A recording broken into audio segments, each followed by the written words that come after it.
Hello and welcome.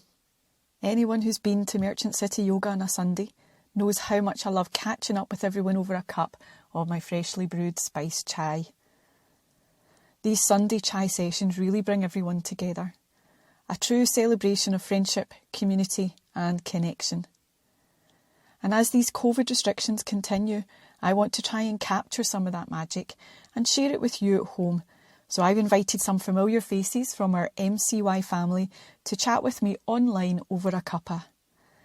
I'm affectionately calling them the chai sessions. Pop the kettle on, get yourself comfy and come and join us.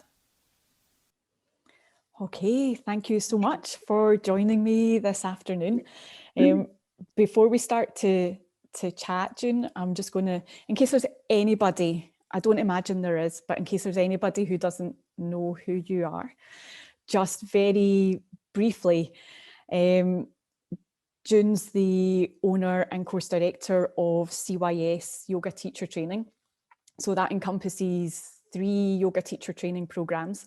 One, of course, I lead here in Glasgow, and June leads our 2 sister courses.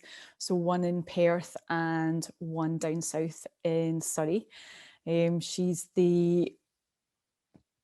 owns and runs Perth Yoga Studio as well, and has had yoga studios in Perth since the early 1980s. So well before yoga was the worldwide phenomenon that it is today.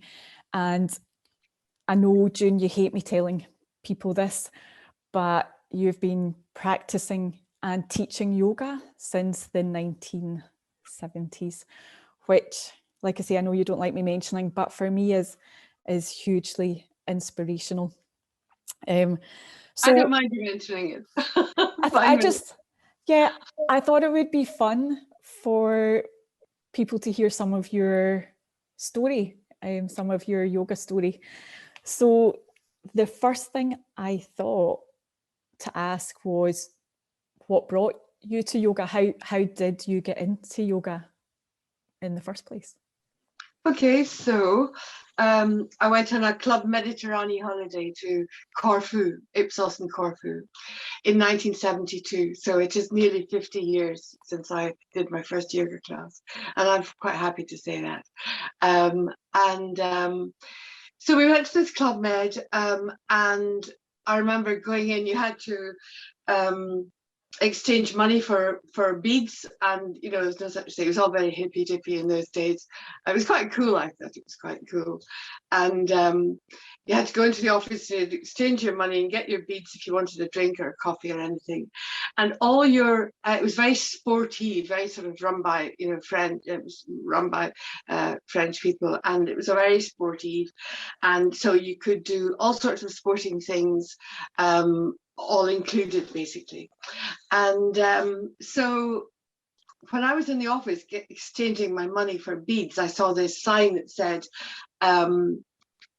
yoga class 6 o'clock in the morning, and I remember thinking, really?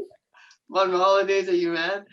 And so completely ignored it. But I did notice that there was this very tall, long, blonde-haired, handsome chap, very small, swimming stuff, walking about the club. But I just spotted him and kind of carried on. And so we had a lovely time. And we took the boat. I was with a group of friends, and we took a boat from Ipsos in Corfu across to Parga on the mainland of Greece, where they had an annex of the Club Med, so it was a little small one, and you were in the proper straw huts, there, and it was just wonderful, really. So the group that I was with, we had lunch this day, and then they were all a bit pissed, and I was never really a drinker, so they all went to sleep it off, and I had to walk along the beach. And I saw this girl. They're called Gentile Organisateurs, and they were like, sort of redcoats, if you like, of Club Med. And so I asked this French girl what she was doing. She said it was the yoga class in French. So I didn't dig out my schoolgirl French. And she was rolling out mats on the beach. And I said, could I join? And she said, yes, of course. And I was a very keen tennis player. Obviously, I've been glued to Wimbledon the last 10 days. And I was a very keen hockey player. So I was always been quite kind of sporty. And so I really enjoyed the movement. But for me, it was when she said, right, you had to just sit, and we're on the beach, remember, and you had to fix your gaze on the horizon where the sea and the sky met. And, just one of those, sort of life-changing moments. It just meant so much, to me. And so when I came back from holiday, and then we went back to Corfu. And the day before we were leaving, I discovered that the guy who was, walking rather athletically through the Club Med was, in fact, Derek Ireland, as it turned out. And he was the yoga teacher, of course. And had I known that in the beginning, I might have made an effort to get up at 6 o'clock in the morning. And interestingly, when I came across Ashtanga yoga, and got very, encouraged by John Scott and his teaching and his wonderful book about Ashtanga yoga. And then, of course, I see in the introduction that his inspiration was Derek Ireland. So it's interesting that there's a bit of serendipity there, so that got me started, and then I moved to live in Perth, in Scotland. I'd been in Italy for a year, and I'd been in London. I'd been in Northern Ireland for a bit, where my parents were, and then I ended up in Perth. And I had a bit of a rough time, life had kicked me around a wee bit, even though I was just young. And it was actually my GP, lovely GP called Dr. Moffat, who said to me, why don't you try a yoga class? Now, we're talking 1975, so you imagine how ahead of the game he was. And I went to work in the Station Hotel in Perth, and I saw in the diary book, where they had all the events and the banqueting stuff, that there had been a yoga class there, but she'd moved to what was then the Lovett Hotel in Perth. And so I phoned her up, and I went to her class, and she was just wonderful, Rosamond Morton, and she was just a sweetheart, So she encouraged me, and through her I met William Moore Thompson, and I used to go through my lovely friend Cathy Swan, who still teaches. She's part of the tutoring team at Yoga Scotland, and she teaches workshops at the Yoga Studio in Perth. And Cathy and I used to go through to Edinburgh, for William had these kind of days of yoga in those days. And I remember walking into this big house he had in Athol Crescent in Edinburgh and smelling incense and thinking, if my father knew I was somewhere where there was morning incense, because my granny was a wee free, she was so I think they knew that I was, where they were burning incense, like, whoa. But William was just the most wonderful teacher. And actually, your next question might be, how did I end up wanting to teach yoga? And exactly. You want me to keep on yes. Yeah, because from there, what was it then that took you to a teacher training? So that made you want to teach? In those days, there was no teacher training, but there was a lot of interest. The only thing that there was for exercise really in those days was, apart from sports, was the Women's League of Health and Beauty. My mother used to go with the Wiggle Waggle, and or the odd yoga class. And but William was teaching in Glasgow. He used to come to I wish I could remember what it was. He came through from Edinburgh. I used to teach in Edinburgh, came through to Glasgow, and then they wanted to start something in Perth. And there was this lovely lady who was a physiotherapist, and she was very thin and bendy, could do everything. So he asked her if she would like to start a class. And then he said to me, would I? Lots of people wanted to go. It was in the Red Cross Hall in the Neuro in Perth, and So he said to me, would I go and help her, because 60 people were coming to 2 classes, 60 people, 13 each class. Would I go along and help her? And if I did, I would get my classes free. I thought, that'll do me. So I turned up to, so there were 2 of us. I mean, I'd only been doing yoga for about a year, maybe a year and a bit. But I just loved it, you know. Anyway, as you and I both know, teaching yoga is not that easy, and standing in front of people all staring at you. And this poor woman just got stage fright, basically. And after 3 weeks, her husband phoned me up. I was just getting ready to go right. I lived in town.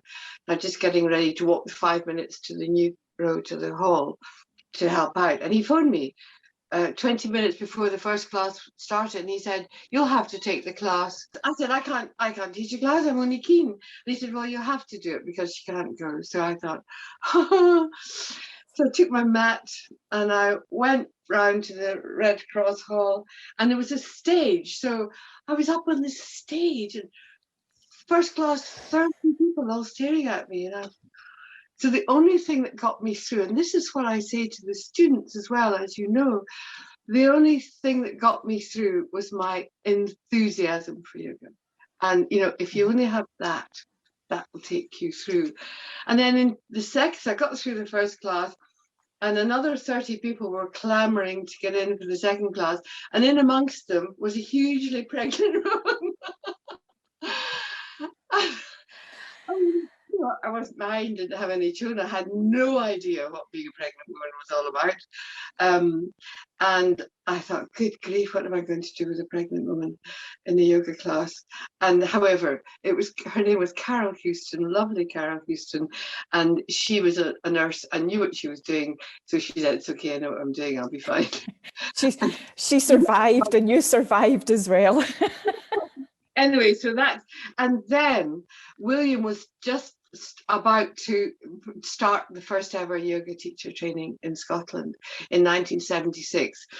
And so I reckon, if I'm going to do this, I need to know what I'm doing. So basically, he took me into that first group, and well, it's been my life ever since, really. Yeah, gosh. So fast forward a good few years, and you eventually decide that you want to train teachers yourself. What were your thoughts there? So, I mean, that was 76. It was about 2002, 2003 that teacher training began. I just felt there was a need. William had only done 3 years of teacher training, or even 2 maybe. And he and I were still in contact. I'd done a lot of trainings, I'd done a lot of stuff. I had, by that time, got in touch with, that was so, how many years ago? So 76, 86, 96. So we're talking over 20 years I'd been teaching. I, by that time, got interested in Ashtanga yoga. And I went out to Koh Samui and did training. I'd met Paul Dallahan. And when I'd been doing I'd been everywhere and I'd done all sorts of stuff, over the 20 odd years I'd been teaching. And then I came across Paul, and Paul Dallahan was just such an inspiration, strong and clear, a bit like William, really. So I got very keen on Ashtanga yoga. And so, again, having met Paul, I thought, if I'm going to teach Ashtanga yoga, again, I want to know what I'm doing. So I went out to do his teacher training in the spring of 2003. And he knew I was thinking of setting up teacher training in Scotland in September. And so, again, that was kind of a huge learning curve for me. Up at 6 o'clock in the morning. So I chose to go somewhere to be up at 6 o'clock in the morning for my Ashtanga practice. And it was a huge, it was as big, being with Paul and learning from him was as big a change for me as it had been doing my teacher training with William in the 70s.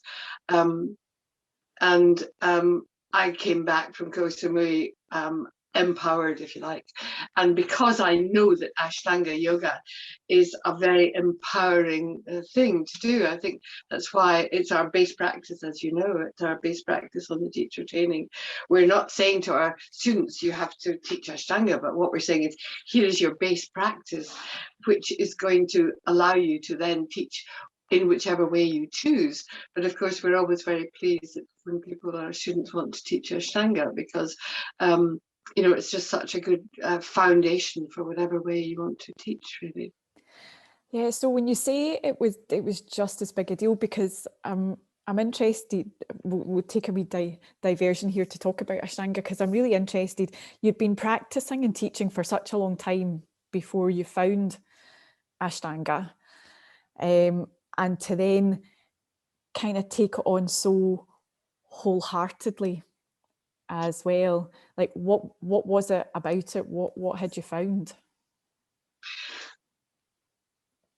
Well, you know, I was in my how old was I then? I mean, I was in my 50s when I got into Ashtanga practice, and life had kicked me around a bit. You know, I've been divorced and struggling to raise my sons on my own, and life hadn't been easy.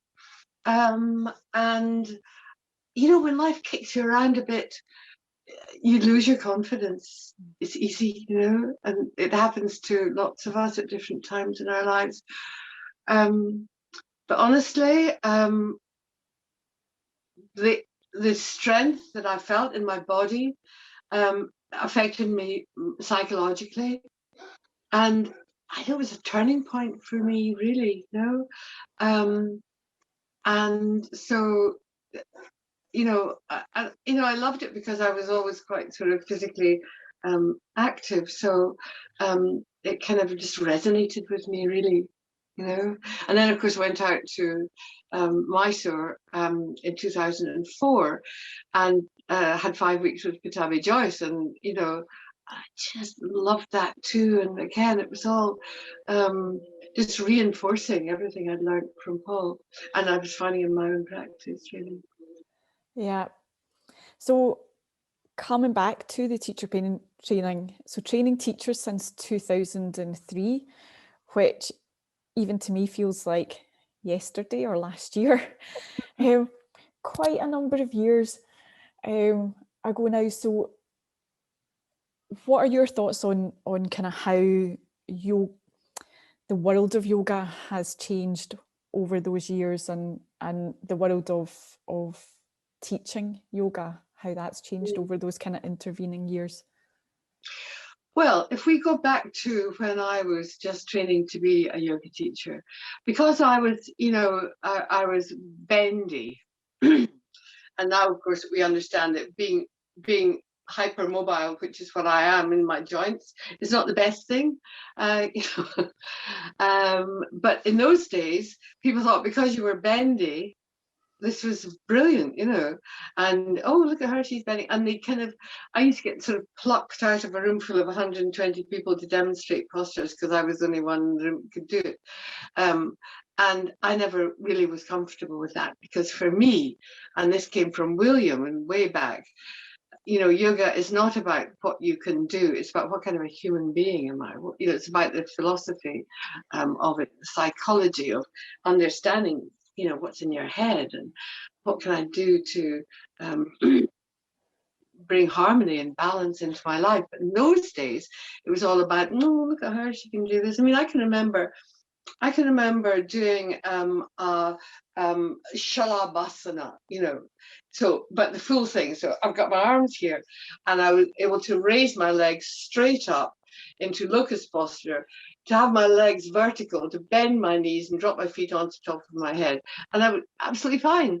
And I was doing it in this big workshop where there were 60 odd people, there was this bloke who was very kind of competitive next to me, and he was determined that there was something how could I possibly do that? I was just a woman, So there was a bit of that going on, So instead of saying, oh, it's interesting, he kind of, there was this competitive thing going on.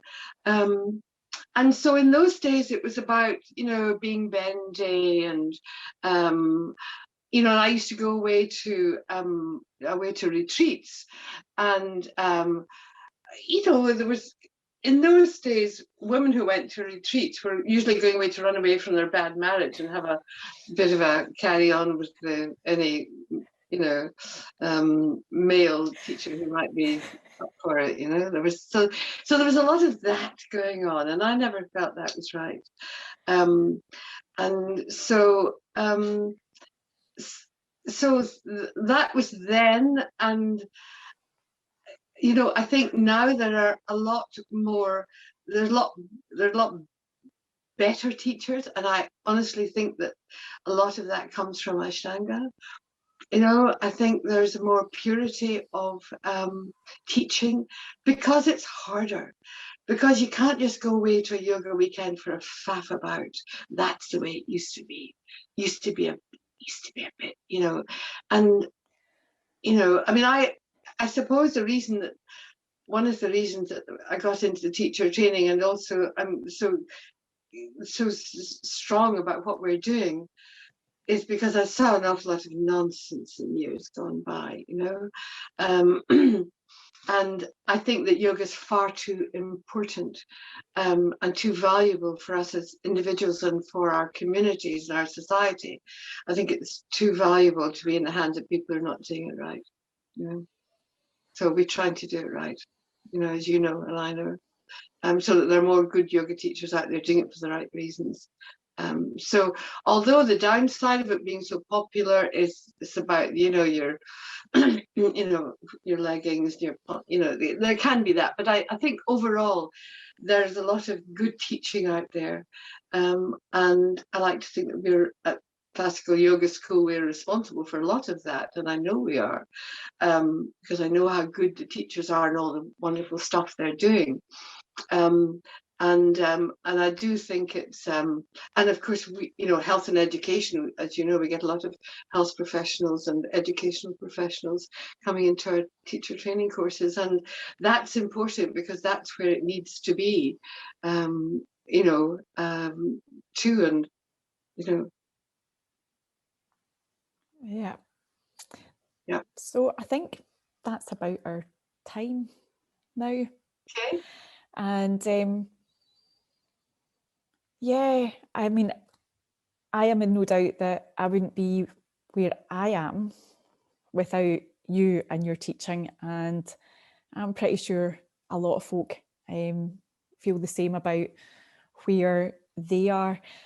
So can only thank you for being the yoga weirdo in 1970, whatever, and for sticking at it when I'm sure it must have been pretty hard sometimes. So thank you, and thanks for joining me. Thank you. It's been great. Thank you so much for joining us. I hope you enjoyed our chat. If you've got any questions, you can email me or find us on social media. And until we can return to our Sunday chai sessions in the studio, I'll see you here next time.